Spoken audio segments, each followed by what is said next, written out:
Video editing કરવી એ કોઈ મોટી બાબત નથી, તો ચાલો શીખી લઈએ. હવે જેને આવડે એને કોઈ વિડીયો જોવાની જરૂર નથી આવડતી એને પણ જોવાની જરૂર નહીં, જેને શીખવી એ જોઈ શકે. સૌથી પહેલાં તો એક એપ્લિકેશન જોઈએ. મેં અહીં ઇનશોટ વાપરું છું, તેથી ઇનશોટ ડાઉનલોડ કરેલું છે મેં ઓલરેડી, તમારે પણ કરી લેવું.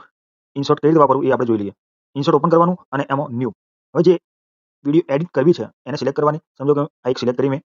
હવે આ વિડીયોની અંદર મારે એની વિડીયોની સાઇઝ કેટલી રાખવી છે એ એનો ઉપયોગ કરવો હોય તો એ કેનવાસ છે. કેનવાસમાં આડી સાઇઝ રાખવી છે, ઊભી સાઇઝ રાખવી છે, નાની રાખવી છે, 3x4ની રાખવી છે, 9x16ની રાખવી છે, એ બધું અહીં છે કેનવાસની અંદર. પછી છે ઓપ્શન ઓડિયો. તો ઓડિયોની અંદર તમે કોઈ સોંગ લગાવી શકો, તમારો ઓડિયો એક્સટ્રેક્ટ કરી શકો, એ બધા ઓપ્શન અંદર આપેલા છે. ઇફેક્ટ આપી શકો, કોઈ રેકોર્ડિંગ અંદર એડ કરી શકો. પછી સ્ટીકર, તમે કોઈ બી સ્ટીકર તમારે લગાવવું હોય, તાળીઓ પાડતું કે ક્રોધ કરતું હોય, જે હોય ઘડિયાળ, જે લગાવવું હોય એ લગાવી શકો તમે. કેપ્શન લગાડવું હોય, કોઈ ટેક્સ લગાડવું હોય, કોઈ સમજો કે નામ લખવું હોય તો પણ અંદર ટેક્સની અંદર લખી શકાય. અને એ નામની તમારે કંઈક અલગ જ ઇફેક્ટ આપવી હોય તો પણ આપી શકાય. આ રીતે અલગ અલગ અલગ ઘણી બધી અંદર આપેલી છે, એ પણ આપી શકાય. પછી ડિલીટ માર્ક નથી રાખવું તો એ પણ થઈ શકે.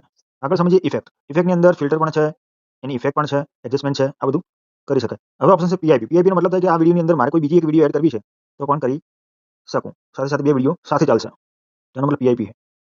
હવે અહીં જે પ્લસ પોઈન્ટ આપ્યો છે એનો મતલબ થાય કે તમે આની સાથે કોઈ બીજી પણ વિડીયો એડ કરી શકો. પીઆઈપીનો મતલબ અલગ છે અને આનો પણ મતલબ અલગ છે. આનો મતલબ કે એની સાથે પ્લીઝ, પીઆઈપીનો મતલબ એની સાથે હતો અને આ એમો આ વિડીયોની અંદર જોઈ લો. સમજી ગયા? પછી આગળ છે સ્પ્લિટ. સ્પ્લિટનો મતલબ થાય કે વિડીયોનો ટુકડો પાડવો, આ ટુકડો પાડી મેં અને આ ટુકડો મારે આગળનો ડિલીટ મારવો હોય તો પણ કરી શકાય. ડિલીટ માર્યો. અહીં ફિલ્ટર મારે રાખવું છે તો પણ રાખી શકું. અહીં એનિમેશન આગળ રાખવું છે, અડધી વિડીયોમાં રાખવું છે, અડધી વિડીયોમાં નથી રાખવું તો પણ કરી શકાય. તો વોલ્યુમ મારે ડબલ કરવું છે, ગાંધીજીનું, બરોબર. પછી બેકગ્રાઉન્ડ. બેકગ્રાઉન્ડની અંદર હું અલગ અલગ કલરના બેકગ્રાઉન્ડ છે એ એડ કરી શકું. બેકગ્રાઉન્ડ કર્યું, મારે વિડીયો નાની કરવી છે, સાઈડમાં કરવી છે, ઉપર લખવું તો પણ લખી શકાય. સ્પીડની અંદર મારે વિડીયોની સ્પીડ વધારવી છે, ઘટાડવી છે, એ પણ કરી શકાય. કર્વની અંદર પણ કરી શકાય. કર્વની અંદર કે અમુક જગ્યાએ મારે વધારે રાખવી, અમુક જગ્યાએ ઓછી, એ પણ કરી શકાય. વિડીયો ક્રોપ પણ કરી શકું હું આ રીતે. સ્વિચ, એનહેન્સ, અમુક કોઈ કામના નહીં. સ્ટેબિલાઇઝર है. स्टेबलाइजर मतलब कि हलन चलन करती वीडियो है, કોઈના હાથમાં મોબાઈલ है, થોડો ધ્રુજે है તો એ મોબાઈલને સ્થિર કરવા માટે, વિડીયોને સ્થિર કરવા માટે સ્ટેબિલાઇઝરનો ઉપયોગ થાય. એ પણ છે. માસ્ક પણ અલગ અલગ હું લગાવી શકું આ રીતે. દિલનો છે, હાથનો છે, ગોળ છે, લંબગોળ છે, ચોરસ, આ બધી ફલન ઢગલો બધું છે. ડુપ્લિકેટ ફરીથી એવી વિડીયો બીજી કરી શકાય. રોટેટનો મતલબ કે વિડીયોને આમ આમ આમ આમ એ રોટેટ કરી શકાય. ટૂંકમાં બધી સમજી શકાય એવું છે. જે રિવર્સ, આ વિડીયોને રિવર્સ કરી શકાય. કેપ્ચર, સમજો કે અમુક વિડીયોની અંદર મારે કેપ્ચર રાખવી છે અને અમુક વિડીયો ચાલુ કરવી છે તો પણ કરી શકાય. ટૂંકમાં વિડીયો એડિટિંગ કરવા માટે પહેલાં તો વિડીયોનું કોઈ એપ્લિકેશન ડાઉનલોડ કરો અને ડખો છો.